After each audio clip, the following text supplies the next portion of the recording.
Star Spangled.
Good morning and aloha. How about another big round of applause for our Royal Hawaiian Band?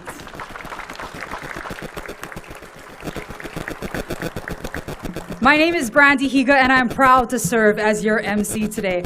On behalf of Mayor Rick Blangiardi and the City and County of Honolulu, welcome to Honolulu Hale. Today we gather to commemorate America 250 with a public reading of the Declaration of Independence. Mahalo to our honored guests, members of Mayor's Cabinet, and all of you for joining us for this special occasion as communities across the nation come together to honor one of the defining moments in American history. Now, although the Declaration of Independence was adopted by the Continental Congress on July 4th, 1776, it was first read publicly on July 8, 1776, when Colonel John Nixon stood before a crowd gathered at the steps to Philadelphia State House and delivered the words announcing the birth of a new nation. That public reading transformed the Declaration from a written document into a living proclamation of freedom. And today, exactly 250 years later, Americans from coast to coast are once again gathering to read those same words aloud, reaffirming the ideals that continue to unite and inspire our nation. We are honored that Honolulu joins communities across the United States in this historic observance. Ladies and gentlemen, please rise as you are able for the presentation of colors by the Honolulu Fire Department's Honor Guard and the playing of the national anthem and Hawaii Pono'i by the Royal Hawaiian Band and award-winning vocalist, Kala'i Stern.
Please remain standing as you're able for America the Beautiful performed by the Celtic Pipes and Drums of Hawaii.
Thank you. Please be seated.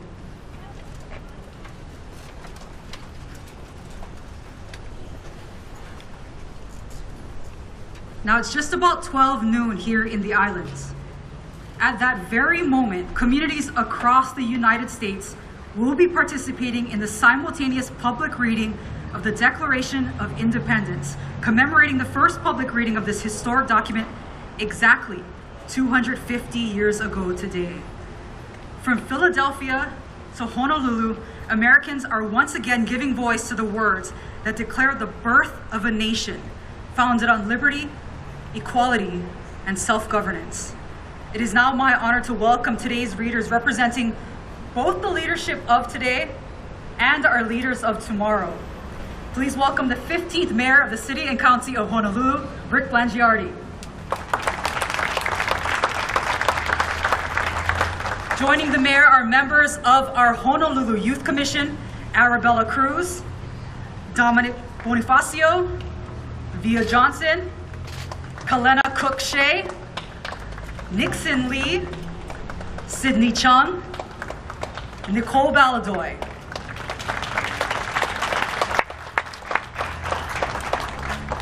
And also joining us for today's reading, up here next to me, is retired Colonel and Purple Heart recipient, Ed Cruikshank. Ladies and gentlemen, at this time, please join me in welcoming Mayor Blangiardi and our guest readers. Good afternoon, everyone. I know it's really hot out there. I want to thank all of you for being here. I just wanted to give a special acknowledgement to our Royal Hawaiian Band, whose presence each and every time just elevates, no matter what we're doing, to a whole different level. Clark, team, great, wonderful. Thank you so much. And also to the Celtic drums and fife. They're just it's really special having you here. So it's hot. Brandon did a great job of telling you this is a great moment for our city right now that we get to share together. We're part of making history with other cities across the country. 250 years later, July 8th, 12 noon.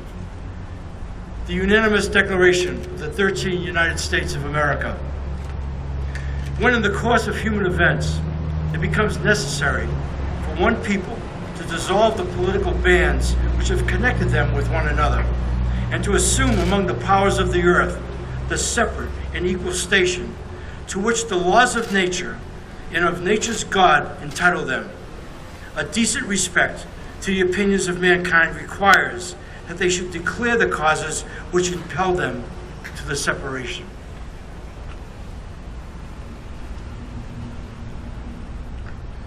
We hold these truths to be self-evident that all men are created equal, that they are endowed by their Creator with certain unalienable rights, that among these are life, liberty, and the pursuit of happiness, that to secure these rights, governments are instituted among men, deriving their just powers from the consent of the governed, that whenever any form of government becomes destructive of these ends, it is the right of the people to alter or to abolish it, and to institute new government, laying its foundation on such principles and organizing its powers in such form as to them shall seem most likely to affect their safety and happiness. Prudence indeed will dictate that governments long established should not be changed for light and transient causes, and accordingly all experience has shown that mankind are more disposed to suffer, while evils are sufferable, than to right themselves by abolishing the forms to which they are accustomed.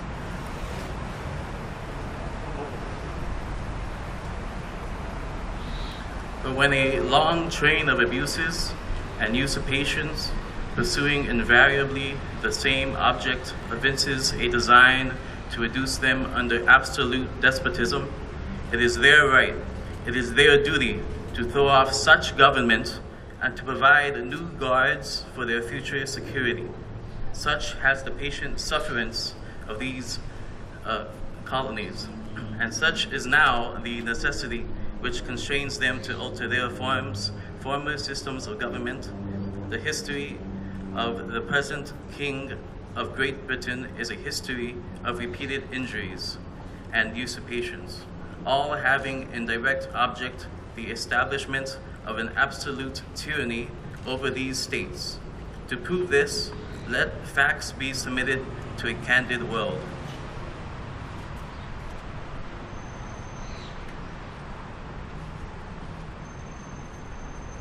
He has refused his assent to laws, the most wholesome and necessary for the public good. He has forbidden his governors to pass laws of immediate and pressing importance, unless suspended in their operation till his assent should be obtained, and when so suspended, he has utterly neglected to attend them. He has refused to pass other laws for the accommodation of large districts of people, unless those people would relinquish the right of representation in the legislature, a right inestimable to them and formidable to tyrants only. He has called them together, legislative bodies, at places unusual, uncomfortable, and distant from the depository of their public records, for the sole purpose of fatiguing them into compliance with his measures. He has dissolved representative houses repeatedly for opposing with manly firmness his invasions on the rights of the people. He has refused for a long time, after such dissolutions, to cause others to be elected, whereby the legislative powers, incapable of annihilation, have returned to the people at large for their exercise, the state remaining in the meantime exposed to all the dangers of invasion from without and convulsions within.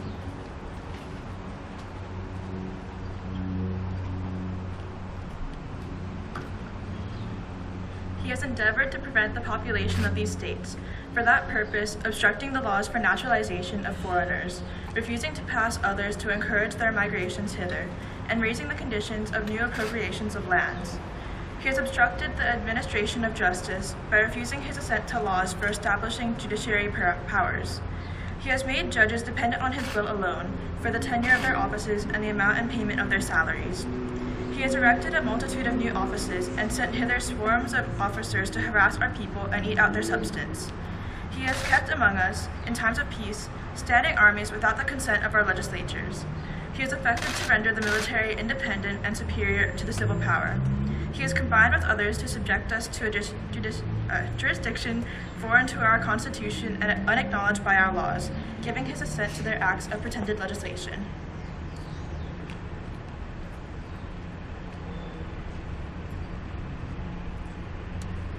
For quartering large bodies of armed troops among us, for protecting them by a mock trial from punishment for any murders which they should commit of the inhabitants of these states, for cutting off our trade with all parts of the world, for imposing taxes on us without our consent, for depriving us in many cases of the benefits of trial by jury, for transporting us beyond seas to be tried for pretended offenses, for abolishing the free system of English laws in a neighboring province, establishing therein an arbitrary government and enlarging its boundaries so as to render it as once an example and fit instrument for introducing the same absolute rule into these colonies.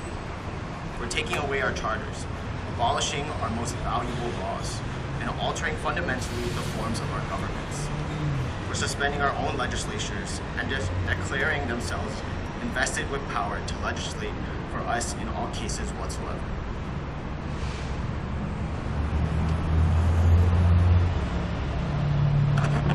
He has abdicated government here by declaring us out of his protection and waging war against us. He has plundered our seas, ravaged our coasts, burnt our towns, and destroyed the lives of our people. He is at this time transporting large armies of foreign mercenaries to complete the works of death, desolation, and tyranny already begun with the circumstances of cruelty and perfidy scarcely paralleled in the most barbarous ages, and totally unworthy the head of a civilized nation. He has constrained our fellow citizens taken captive on the high seas to bear arms against their country, to become the executioners of their friends and brethren, or to fall themselves by their hands.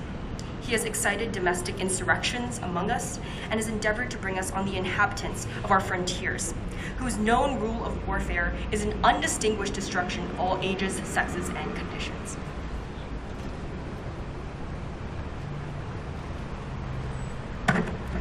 In every stage of these oppressions, we have petitioned for redress in the most humble terms. Our repeated petitions have been answered only by repeated injury. A prince, whose character is thus marked by every act which may define a tyrant, is unfit to be the ruler of a free people. Nor have we been wanting in attentions to our British brethren.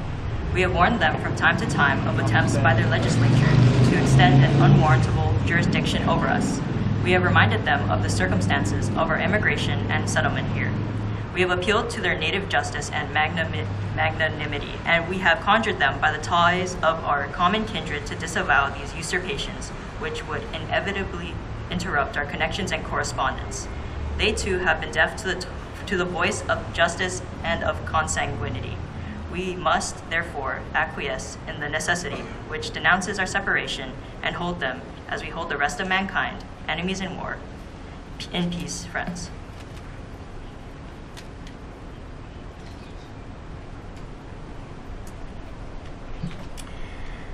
We, therefore, the representatives of the United States of America in General Congress, assembled appealing to the Supreme Judge of the world for the rectitude of our intentions. Do in the name and by authority of the good people of these colonies solemnly publish and declare that these united colonies are, and of right ought to be, free and independent states, that they are absolved from all allegiance to the British Crown, and that all political connection between them and the state of Great Britain is and ought to be totally dissolved, and that as free and independent states. They have full power to levy war, conclude peace, contract alliances, establish commerce, and to do all these acts and things which independent states may have right to do. And for the support of this declaration, with a firm reliance on the protection of a divine providence, we mutually pledge to each other our lives, our fortunes, and our sacred honor.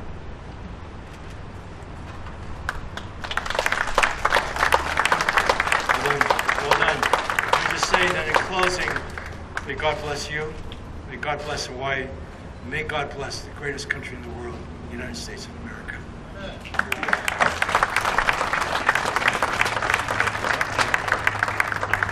Thank you to Mayor Blangiardi, our Honolulu Youth Commissioners, Colonel Cruikshank, the Royal Hawaiian Band, the Celtic Pipes and Drums of Hawaii, and everyone who helped make today's ceremony a success. Most importantly, though, thank you to all of you for joining us here at Honolulu Hale to take part in this historic nationwide reading of the Declaration of Independence. Please remain with us as the Celtic Pipes and Drums of Hawaii performs God Bless America.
Celtic pipes and drums of Hawaii.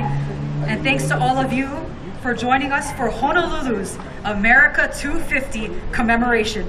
That concludes our program for today. We wish you a wonderful afternoon. Mahalo and aloha.